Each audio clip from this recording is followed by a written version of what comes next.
One chapter of my life is closing, and another one is opening. My life since the pandemic has been rough. There's been highs and lows, a lot of challenges that I have taken on, and some challenges that I've failed, in my opinion, and have to continue to improve. But let me not get ahead of myself. Hello and welcome to FGC Philosophy. My name is Tavian the Philosopher Napier. I am a esports coach and a person that works in the world of esports a lot, and I'll dig into that in just a second. But essentially, I want to talk about chapters. I want to talk about parts of a life, recognizing that and moving forward from past chapters and the change that might come along with that. So to just rip the band-aid off, in a good way, I finally have the position that I've been aiming to get back since this pandemic has started. For those who don't know, I work as a esports coordinator at Western Michigan University. It was a dream job for me. It was a salary position, and I was getting paid more than I had ever been paid in my life. Since that time, I got laid off during the pandemic, like many other people, which I didn't take personally, but it's just the fact of the matter. And it made life a lot harder. I had just bought a house for the most part. In the last 2 years, I had just had a kid. I was planning on getting married. We got married during the pandemic. A lot just happened, and I had to find ways to make money, and I did, but it was nowhere near as significant or consistent as the job that I had before. And that was really hard. That was really hard to deal with.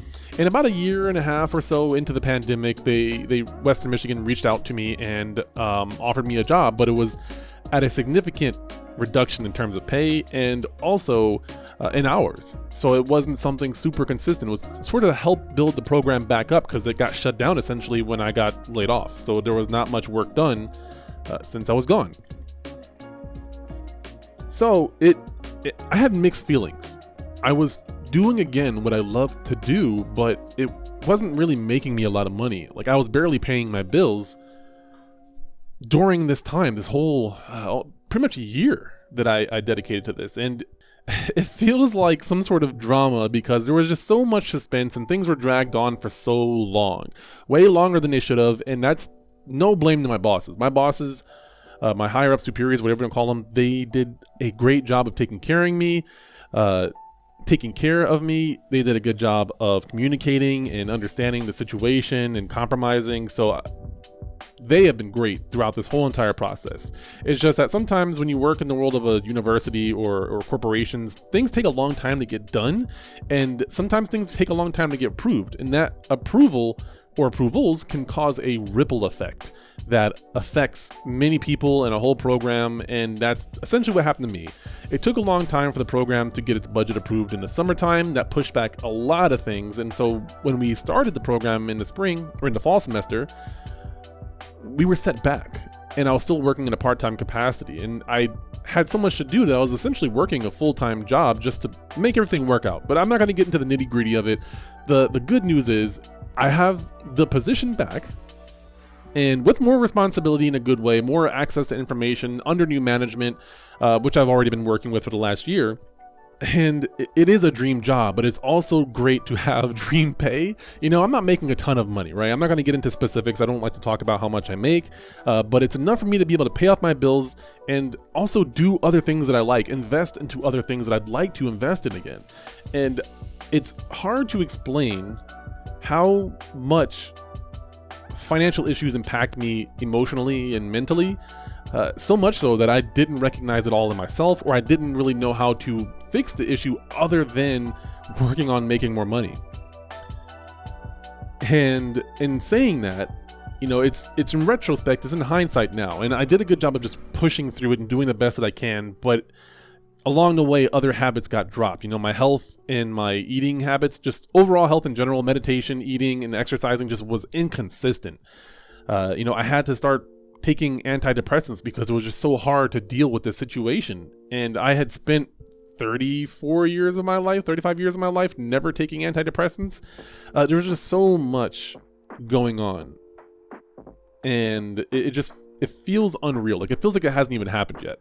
I got approval today to say that I could talk about it. It had been in the works for a little while, but I wasn't guaranteed the position. That's the stressful part that I need to emphasize. This position wasn't guaranteed to me. I had to go through the interview process again for this position. So it wasn't a guaranteed thing, and just so many things happening, investing so much of my time, my blood, sweat, and tears into the program. It was so stressful. And I think I have I wouldn't call it PTSD, because I think that's really extreme, but something similar to that, where getting laid off from a job that you really love and that you somewhat associated your self-worth on, it took a while for it to sink in. And it took a while for me to push through a lot of that and to just keep on grinding and working on things and getting better. And I don't think I did a lot of the things perfectly. Managing my own business, I don't think I did it perfectly, but I did do something, and I did push through it. And I'm just really grateful right now. And it still feels like it hasn't sunk in that I'm not going to have to worry about money as long as I'm doing a good job and the program is continuing. I'm going to do a good job as best as I can. So this program, I hope, is a success, and not necessarily a stepping stone, because I don't think I want to walk away from this anytime soon, but I do have other more grand goals that I want to get into. So maybe at a certain point I can hand this off to somebody else, but I don't see myself wanting to quit, because I get to impact a whole generation, multiple generations of kids, and work in a field that I love with multiple different aspects of it. But going back to the stress of this, it's, I talk a little bit about the fact that I've been homeless before, and it wasn't super severe. I wound up getting myself out of it as quickly as possible, but there was a time where I was sleeping out of my car, and I never wanted to go back to that. I appreciate that time for what it was and what it taught me, but I have a wife and a kid now, and it's so different. My priorities are so different, and I welcome those obligations, right? I want those obligations. I love it. My son wasn't a mistake. He wasn't planned, but he wasn't a mistake either. I wanted a kid. When my wife told me, I was excited. I didn't know I was going to be excited, but that's how I reacted. I was like, I always wanted a kid. Now we finally have one. And then the pandemic hits after we buy a house, so just so much stress affected me in a way that, I had dealt with my stress for most of my life, from 8 years old all the way up to 24. I had depression, suicidal tendencies, and I never took anything or had any therapy for any of that. I worked through it on my own. I worked through it by getting active, by meditating, by addressing my issues head on. And that worked for most of my life. But I think the pandemic and losing my job and the stress of finances just was too much for me to handle at that time. I didn't really know how to deal with it. And I actually did look for therapists, but couldn't find one within our network. It just didn't work out. And I was actively seeking one, but just never found one. And I still think that's something I'm going to look into. Not necessarily therapy, but I do want a coach. I want someone to push me, right? I know what I want. I know the issues that I have. You can always learn more about yourself. So I'm not going to be so arrogant to say that I know everything about myself, but I don't think therapy is what I need. I think I need someone who's going to push me to continue to do better. I know what I want. I know what I don't want. And I know a lot of the mental blocks that are keeping me there. And yes, I need to work through those. However, what's more important to me is the solution, the end goal. Right. So that's a aside, but I wanted to bring that up because, I think there's a lot of people out there like myself who have goals, who've had setbacks that weren't, you can't plan for these kind of things, right? You can't plan for pandemic parenting. You can't plan for being laid off because an outbreak of a disease or whatever you want to call it, it happens, right? That's something that's not plannable, and it just creates a ripple effect in our economy, in our country, in our world. And I want to encourage people, and encourage myself, to keep working on what you want.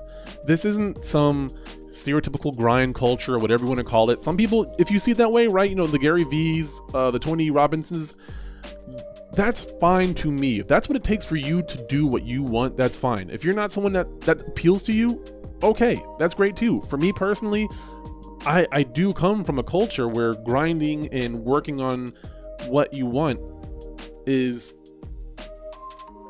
it's respected, right?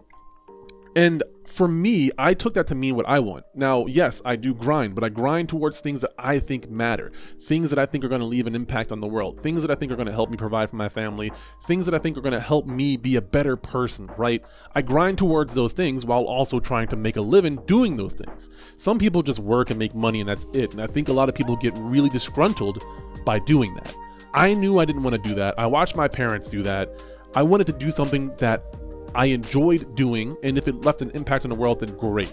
It doesn't happen overnight. So there's a lot of people who are college age right now who think that your first job, you want to make an impact. That's great. If you can make it work, then great. But I think a lot of people do need a reality check that sometimes there are periods of your life where you just got to grind, and that means different things for different people.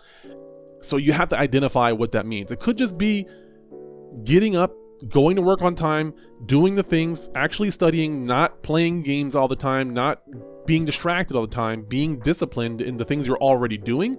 It could be identifying a new goal. It could be developing some skills. It could be actually starting your business, putting yourself out there, but doing it consistently as much as possible and improving and recognizing it and not letting yourself get set back because of how you feel about the situation or what you think might happen, right? These what ifs that are happening in your head that stop you from pursuing what you want to do and working on that. So that is something I had to do and I did do, and it's finally paying off. And I'm just really happy, and I needed to process this and talk about this. I don't want to flex, right? That's not what I want. I want to be an example for people because I don't think I'm anything special. I think I'm special because I work on myself and I improve, but I don't think I'm just born with a natural skill or anything like that. I developed myself. I worked on myself from, this timid kid that was lazy and entitled to someone that worked on themselves, that bettered themselves, that identified issues, that didn't get salty when I had to give myself or other people gave me criticism. I learned to thicken my skin, both metaphorically and physically, exercising, diet, meditation, working on my ADD, not making excuses for it, which I never really did. I'm lucky for that, but now, it's something that I'm working on again because I've had to rebuild myself.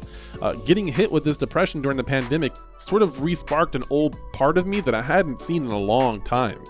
That depression, I recognized, and so I took precautions. I talked to my wife, right? I was like, hey, I'm letting you know, some of the symptoms that I've had in the past with depression are coming back. I think I should talk to a doctor, which I did talk to a doctor about it. And that's how I got prescribed my medication. Because I didn't want to I couldn't afford that, right? I couldn't afford to be thinking the thoughts that I was thinking with my kid. I knew that I didn't want to do anything that my thoughts were thinking, right? If you've never had depression or thoughts of self-deletion, it's really hard to explain it to you because it's not very rational, but your brain makes it rational somehow. And you think these thoughts that aren't healthy. And it's not on purpose, but it feels like it is, but it isn't at the same time. So it's very vague, it's very confusing, but that's essentially how that works. And it's tough because you find reasons to hate yourself, you find reasons to hate the situation, you find reasons to be sad about things, and it's just not healthy. And I recognized that this time, so it was really good that I still pushed through that, but it could have been better, right? It could have been more productive, and it is what it is, right? It's in the past. I accept it. I'm not going to sit here and dwell on it, but it's just important to recognize that sometimes you might need to get help. You might need to talk to your friends or family. I realize now that it was very dangerous for me as a kid to not talk about that, but I grew up in a culture where there was nobody to talk about that, and that's just the situation that I was put in. That's unfortunate, but if you have the opportunity to talk to people and to get the help, if they're going to be helpful for you, then I really encourage you to work on that. If you have goals, if you don't know what your goal is, even more important, it's important to work on that, to find out what that is. Now, I probably am going to be getting more busy, but I'm considering doing a couple of consultations, just pro bono, to help people who want to find what they want to do and sort of push themselves. So if you're curious about that, maybe a couple of sessions from like 45 minutes or so, 3 to 4 sessions, just focusing on what it is that you want to do or something that you can work on, right?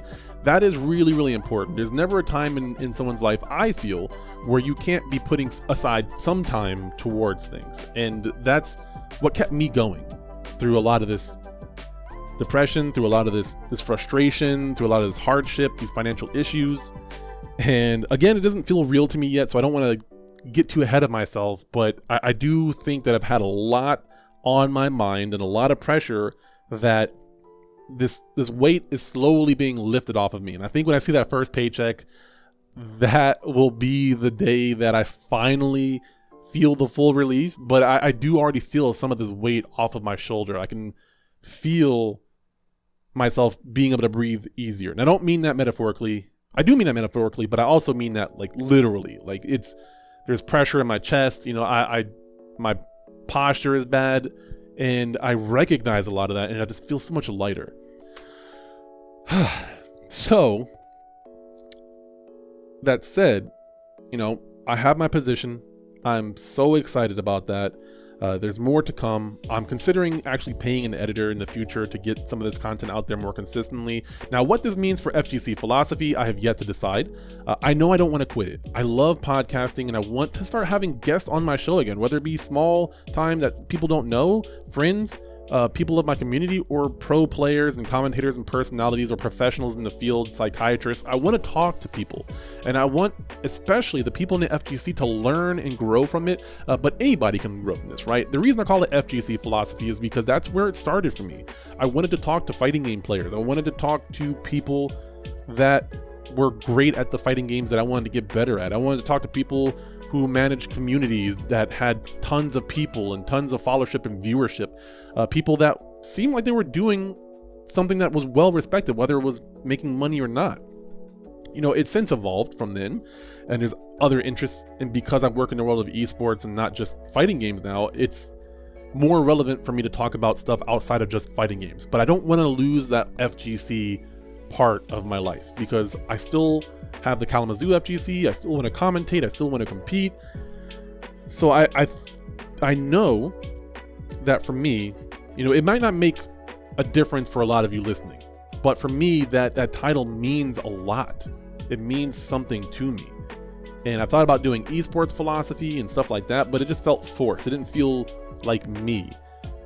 So if in the future you wonder why this podcast is called that, this is the reason why. Because I love the FGC, I want to see it grow and mature, I want to see it do better, and I'm of the FGC. A big part of why I have my dream job is because of the FGC. The first major that I went with, I fell in love with. One of my roommates at a time in the past, you know, we ran fighting games. He ran fighting games out of his house. I helped out. I competed. I learned. I grew as a fighting game player, as a tournament organizer, as a commentator, in a big part because of him. You know, if you know Master Shake or Mark, shouts out to him. Make sure you let him know that this is out here, because I want to make sure he gets credit for this. There's a couple of different people along my journey that have helped me, and he has been a huge impact on that. He was the first one to get me to go to Combo Breaker. I would have never gone to Combo Breaker if it wasn't for him. I wouldn't have met Ed Boon and gotten advice from him about how to pursue my career. So there's a big cascade effect. He was a big part of it. You know, a lot of the big names, of course, are parts of it, but you know, there's so many people, like my buddy Roach. You know, if you don't know why he's called Roach, don't worry about it. It's a story. Not that big of a deal.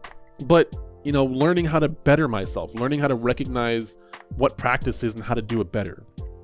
That led to me being where I am now, where I have my dream job and I have pay to where I can do stuff with my life. I can save money again. I can travel. I want to travel. I want to go to more tournaments. I want to go to more locals. I want to make more money commentating and doing things that I love and helping other communities grow and improve, and take my son and my wife with me. We went to Youmacon a few years back, and it was one of the coolest things for me to be able to commentate, then also dress up as Jafar and just hang out with my kids and show them an anime convention, take them to their first anime convention. It was great. And so, long story short, to kind of put a bow on this, I am in a good place now, again, finally. It's not going to be easy. I think there's still going to be new kinds of stress, or stress that I'm already dealing with, but at least with better pay. But complacency is something that I try to avoid at all costs. It is important to acknowledge the milestones along the way. So I am taking this in, I am embracing it, I am cherishing these moments right now. but I'm also looking at my next moves and how do I better myself? What do I need to do? What kind of person do I need to be? And what habits do I need to break from my life now that I'm in a better position, right? I have new expectations of myself. I can't be doing the same thing. So that said, I want to thank everyone who's encouraged me along the way, people who have listened to this podcast, people who share and engage with me and give me conversation topics, guests that have been on the show. I feel so much better right now. And we will celebrate, I will have some celebration streams in the future. I'm going to celebrate with my wife at some point, take her out to dinner, maybe get my son to hang out with one of my family members or something like that. But I feel deep gratitude for where I am now. And it still, again, feels unreal. And a big part of that is the FGC philosophy community as well. I want to thank you guys. This podcast has been a light and a very, at times, dark world that I've lived in. I try my best to look at the positive, but also focus on the solution. Recognizing the problem is something I'm always good at, but focusing on the solution is something that I would prefer to do. So, that said, you can do me a huge favor. Follow this content, share it out there, give it a like, wherever you listen, and give me some conversation topics to talk about, or some guests that you'd like to see me have on the show. Or if you're interested yourself, maybe we can find some topics. If you have some topics you want to talk about, I'd love to go back and forth. I want to get into debating and moderating some conversations, so I hopefully can get that figured out. So until then, until my next podcast, which I have 2 more I got to edit and put out there that I haven't had a chance to edit and do. Hard drives have died, it's whatever. Stay tuned for the next episode. Thank you so much, and I will see you all in the next one.